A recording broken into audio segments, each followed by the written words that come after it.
Peggy 18.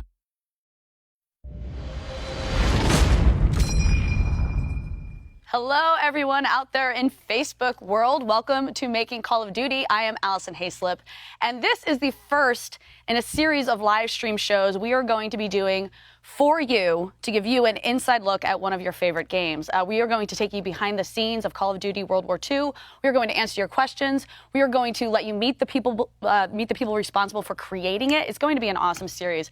Right now, I am here at the Activision Performance Capture stage. This is a world-class facility that Activision has made specifically to make its games. This is where Call of Duty World War II was made. The entire game was shot in this room right behind us. As you can see, there's already some rigging left up from their last shoot. I'm not quite sure what it is. I'm going to guess it's like some sort of military convoy, but who knows? It could be a circus performance. I'm not sure. We might find that out later on the show. I'm sure a lot of you tuned in with us on April 26th for the live announcement in London where they released the trailer for Call of Duty World War II. There's been some awesome fan excitement since then. There have also been a lot of questions, a lot of comments, some of which we are going to answer today. So people, we are live, so we are taking your questions now. If you aren't already, you have to go to the Call of Duty, the official Call of Duty Facebook page and ask your questions in the comments there. We're going to answer a lot of them live on the show. I actually already have one. This is from Alan, and he asks, what's the intent behind the series? Behind this series? It's a great question. Look, guys, it's 2017. Social media is what it's all about. Companies listen to you now, and that's what this series is for. We want to hear all of your questions and all of your comments about the game, and we want to give you as much information as we possibly can until the release of the game. So please don't be afraid. Ask us your questions. We're going to get to them. But right now, we have an awesome interview with one of the stars of the game, Josh Duhamel. He plays Sergeant Pearson, and he's going to tell us about his experience making Call of Duty World War II. I play Sergeant William Pearson, who is a hard-edged, no-nonsense sergeant. He doesn't have time to screw around. It's literally life or death to him. He's seen a lot of people die, and what's beautiful about this character is that, you know, as hard as he is, and as much as he is about the mission, it really is about keeping his guys safe. The writing in this game rivals any movie script I've ever read. How in-depth the story is, how complex the characters are. And I think that, you know, for that reason, this game is more than just a video game in a lot of ways, because it's going to expose World War II and what these young men went through to a whole new generation. I've got personal connections to this. My grandfather, both my grandfathers, were World War II veterans.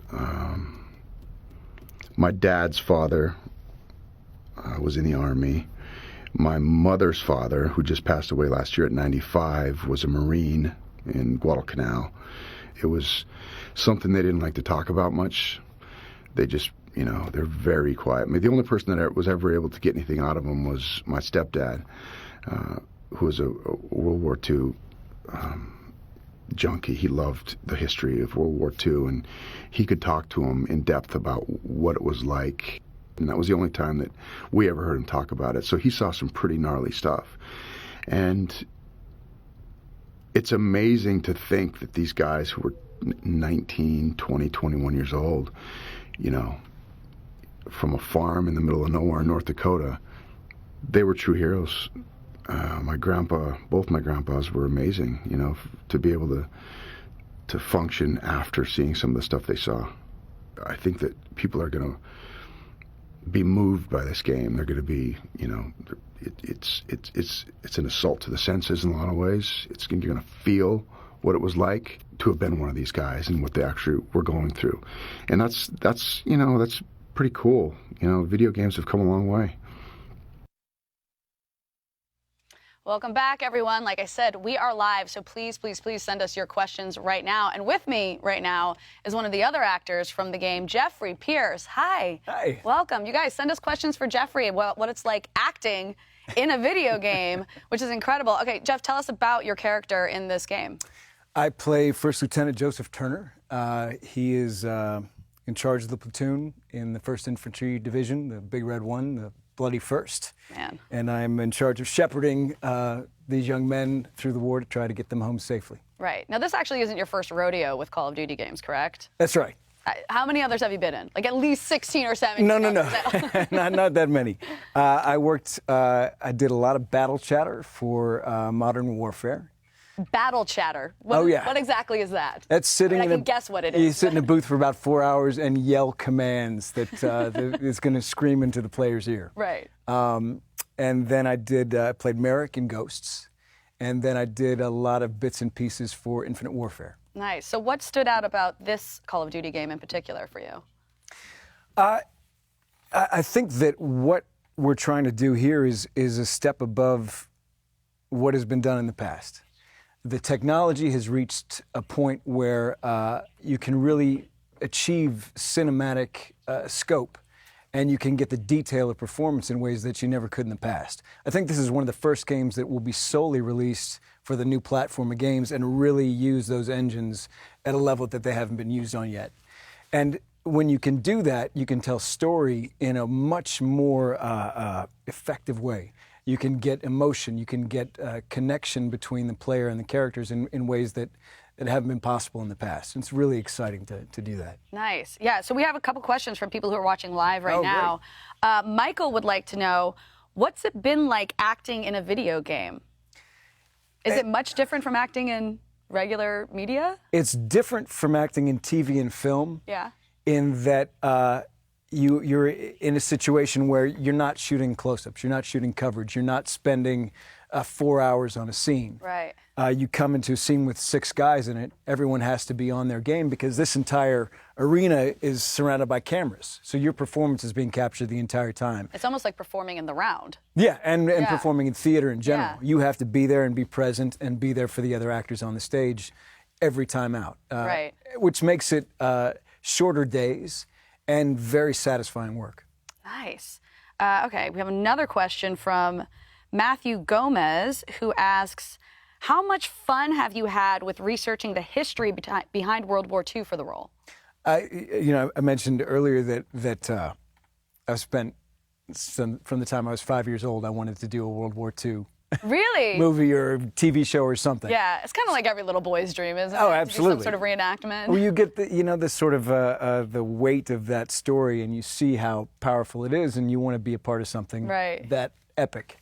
And so I've always paid as much attention as possible to history, and in particular surrounding that war.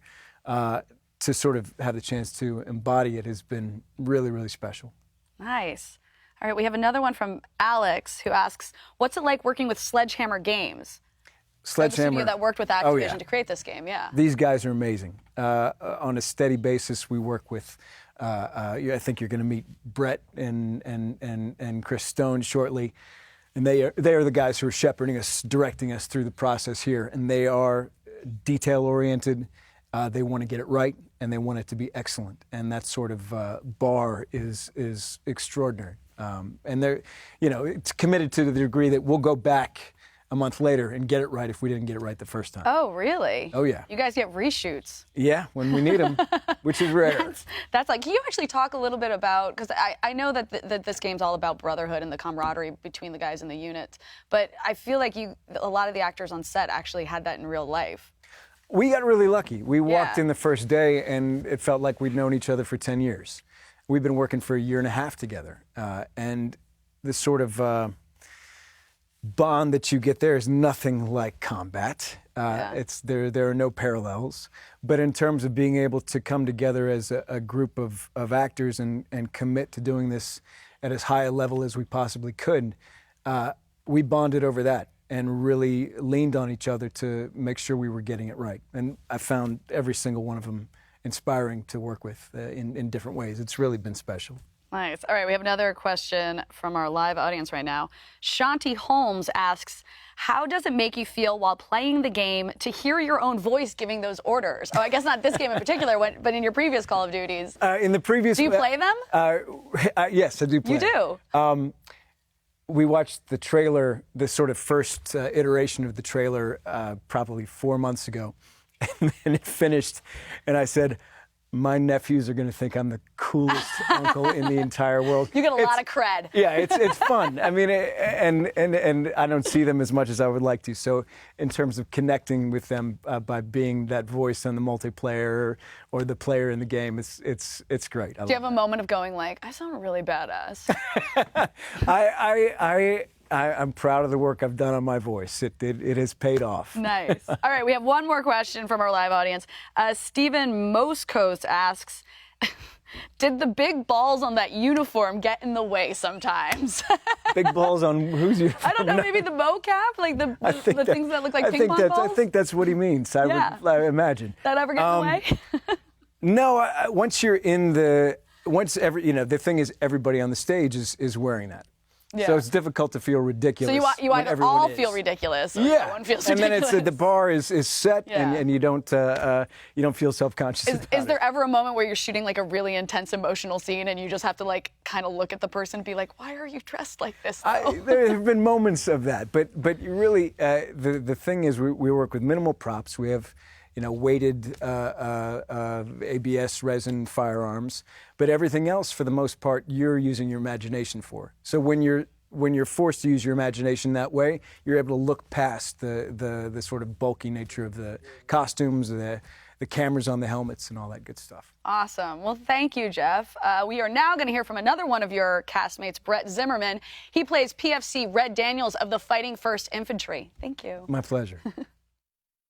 I play Daniels, and he is a charismatic kind of guy. He has a lot of family value, wants to make them proud, but he also carries that sense of fear stepping into the war. This game is all about the respect towards those troops. The generations that had to experience this, it's one of the most epic wars of all time. There's a lot of, I think, our generation that isn't aware of that. I will say this, capturing emotional intensity on a PCAP stage is very different, especially when you have the head cam on. Because if I have to walk up and approach you in a scene, deliver emotional range, I have to walk up and be able to give you all that feeling, but you also have these head cams on. You're imagining the world around you. If we're on water, then we have to picture those waves crashing, splashing us in the face. If we're hitting the beach, running up and diving into a bunker and that sand coming up in our face. There's so much imagination to what we have to deliver ourselves, but they give us a nice frame of mind within reference to the stage and what we can work with. Lucky for us, it was so well written in the cast, we fell into this brotherhood and bond together to where when we're in scenes, it becomes pretty real, we can kind of visually see the stages that are built out, the levels, bring some real perspective on the scene that we're in. I knew this was going to be a great game since day one, truly. It's a story that's bigger than all of us. It's a story that's an epic, retelling of one of the most, I don't want to say gritty wars of all time, but certainly one of the worst, to remember. But it's important that we do remember that and respect that war. My first day here, working with the creative team, they showed me just a teasing bit of footage. And I asked them when they were done playing that 2-minute snippet, cut the lights off and let me watch another 2 hours, because to me it was a blockbuster cinematic feature. If you could see this game unfold all in one showing, it would captivate anyone. It would grab you and make you want to watch more and make you understand what was endured through this time.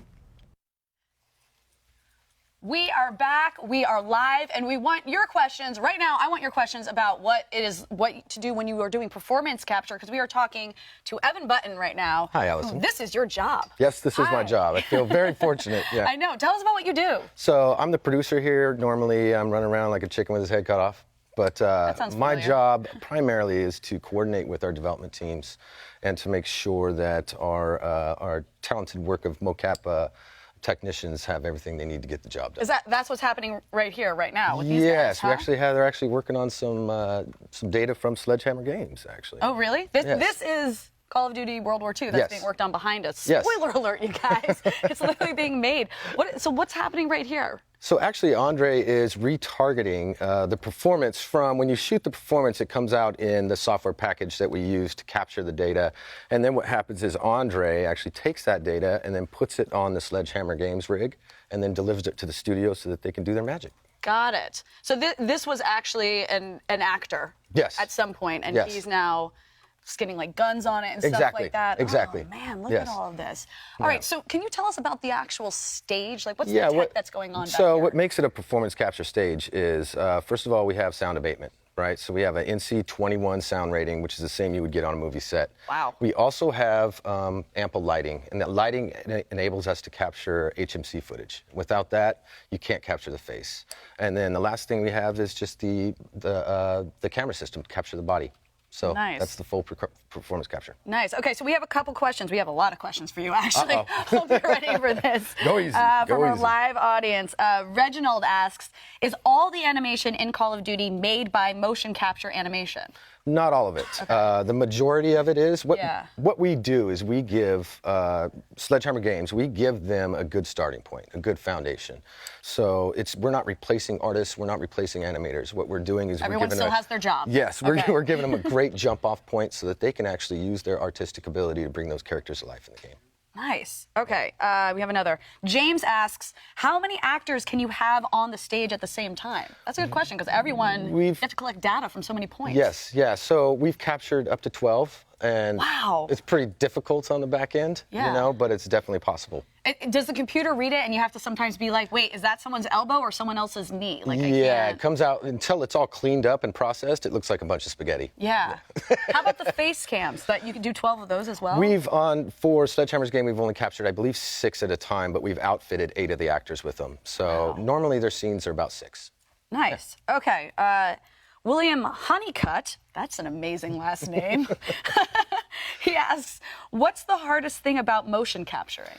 Hardest thing about motion capture is you have to be able to pivot fast, right? I mean, you have so many technical pieces that are moving at the same time, and any of those can fail at any time. So, if you're in the middle of a shoot, you can't stop. You got to keep going. So this team is pretty good at pivoting really fast and getting those systems back online so we can continue the capture. Man. But it's the unexpected issues that arrive are probably the most challenging. It feels like your jobs are actually a video game themselves. Essentially, yeah. And I wouldn't want to go home and play it, No?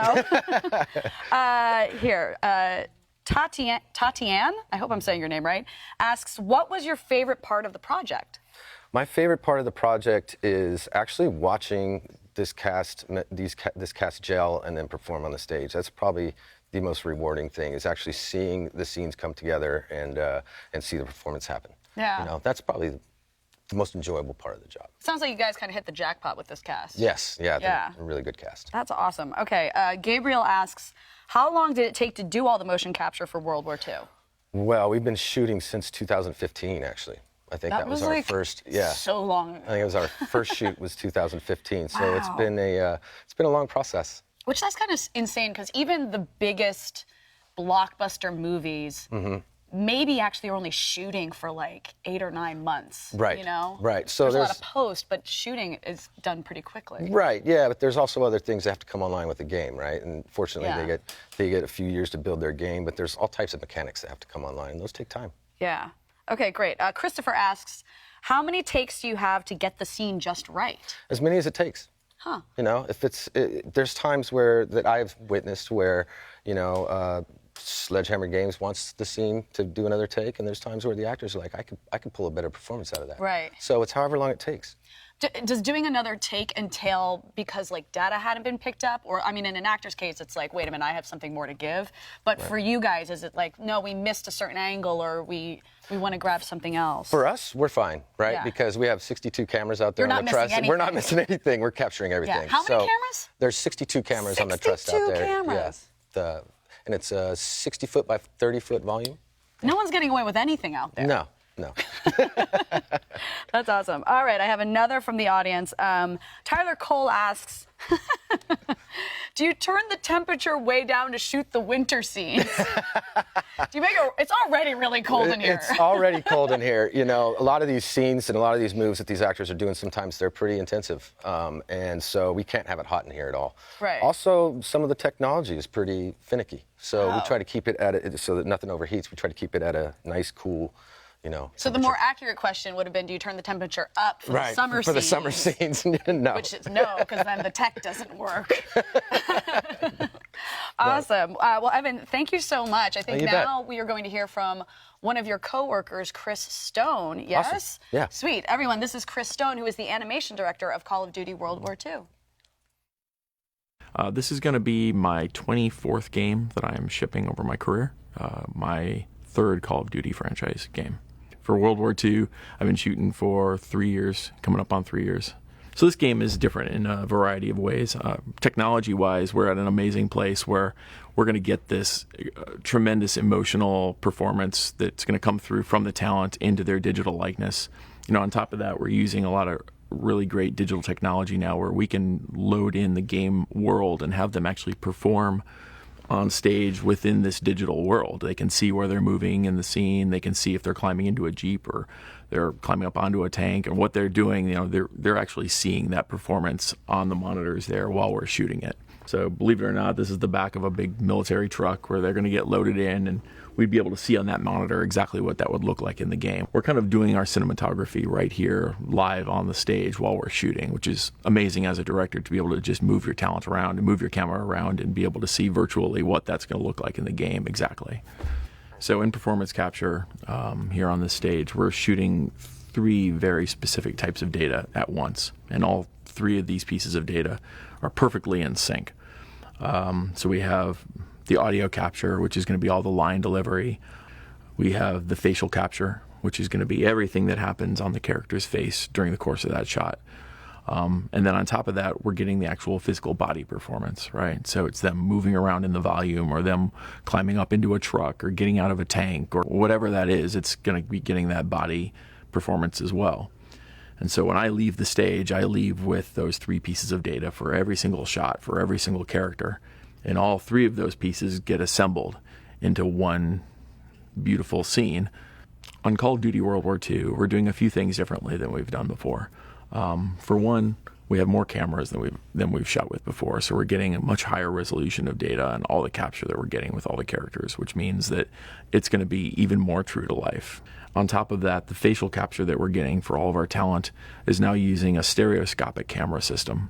So now we've adjusted our camera and we've added a secondary camera. So now on top of seeing all this expression from the front, I'm also getting depth information. A good example is if I furrow my brow or I grimace like that, my cheeks swell, right? You're getting a depth change in my face. And so now with the secondary stereoscopic camera, I'm able to see that sort of information, and that's able to really get the emotion out of these characters that, in the past that we just couldn't have done. In part, the camera technology has just gotten a lot better. They've gotten smaller.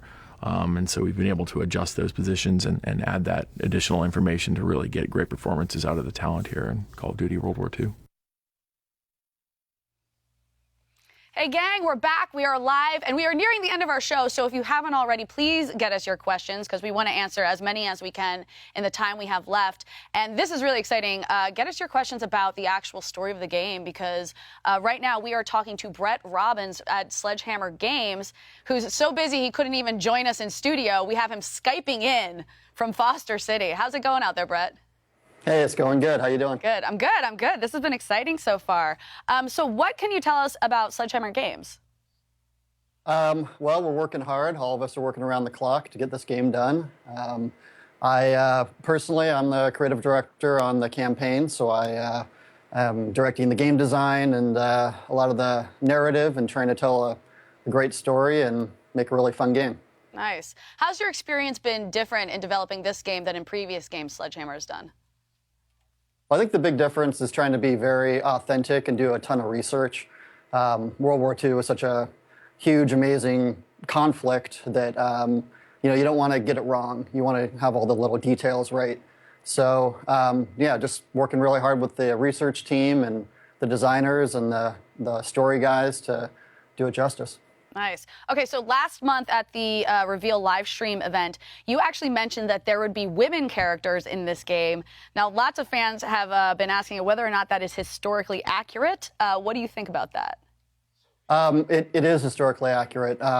We knew that we'd have a challenge a little bit with diversity coming into this, but after doing a lot of research on, like the French Resistance, they had a lot of female fighters. So we have a French Resistance character, Rousseau, who leads one of the Paris resistance groups, and you actually get to play as her a little bit as well. But we have female characters and soldiers in multiplayer and in zombies and throughout the game. Oh, that's awesome. As a member of the Lady Folk, I appreciate that. Thank you. So now we're gonna go to our live audience questions. Let's see. Ian Cooper Smith asks, oh, actually he just states, but maybe you can comment on this. I hope they go to the Battle of the Bulge. It's one of the most infamous battles the First Division fought.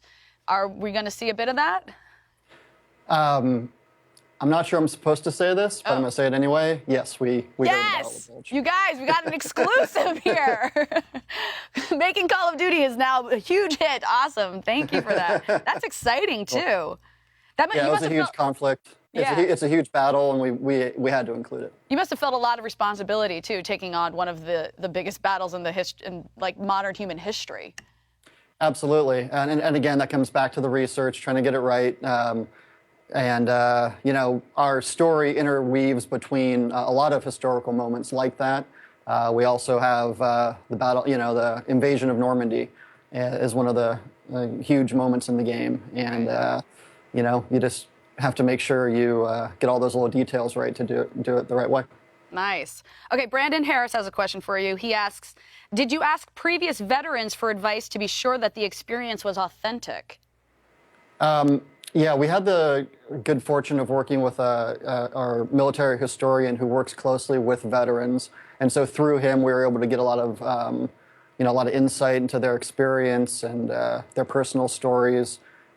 We used some of that in the game and in telling our own story. We felt it was important to honor that. So yeah, it was really important to us, and also just reading as much as we could, interviews, and watching as many films as we could to get that right. Nice. Well, this question is sort of along the same lines. Ted Da Silva asks, do you feel you guys captured the spirit of a true World War II game? I hope so. We have definitely tried to do that. We focus a lot on mood and atmosphere.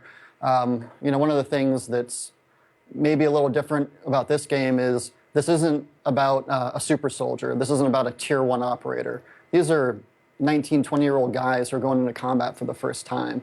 So a lot of our story and even the way we have soldiers move and act in the game, you want to be authentic to that. So I think it is, I think we did capture a World War II game.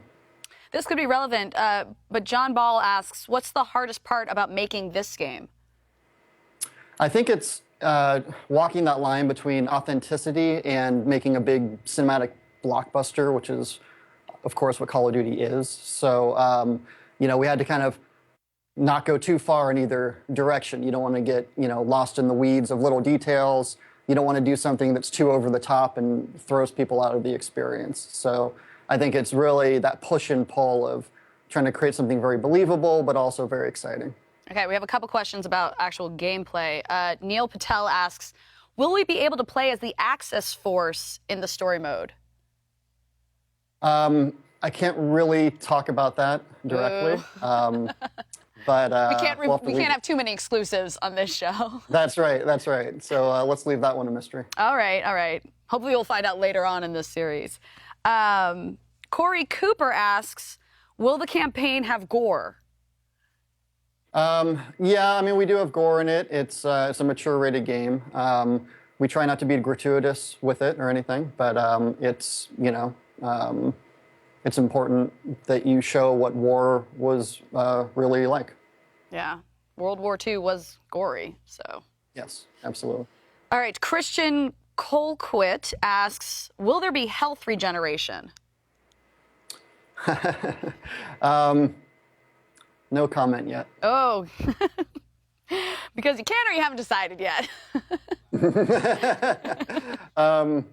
Yeah, we should save that one. Awesome. All right, I've got one more for you. Bruce Halbert asks, what are you and your team most proud of with this game?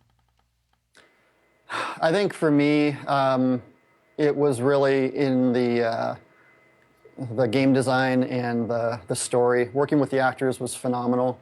I was, really honored to work with these guys. They took it very, very seriously. They did an amazing job. So I'm very proud of the story. But I think just the overall experience of going through the campaign, I'm really hoping people enjoy it. I'm hoping maybe they learn a little something about what that conflict was like, which would be great. But I want them to walk away with a great experience, having met these amazing characters and having a blast too. So yeah, I'm just very proud of the whole thing. Wonderful. Well, that sounds like some perfect final thoughts for our fans. Thank you so much, Brett. Hopefully we'll be seeing you more in this series. You guys, that is it. We did it. The first show of Making Call of Duty. Thank you so much for tuning in. Our next episode is going to come out on E3, everyone's favorite convention. I will be there, and there we are going to talk more about multiplayer mode. So what you can expect is you're going to hear from our multiplayer designers, you're going to hear about the multiplayer innovations in the game, and we're also going to talk a little bit about the social features as well. But you guys, speaking of being social, what do you want to hear and see about at E3? Send Call of Duty on the Facebook page your comments, your questions, whatever you want to send them. We are tailoring this show to you, so please tell us what you want to see. And just keep watching the Call of Duty Facebook page for more intel. I'm Allison Hayslip, and thank you for watching Making Call of Duty.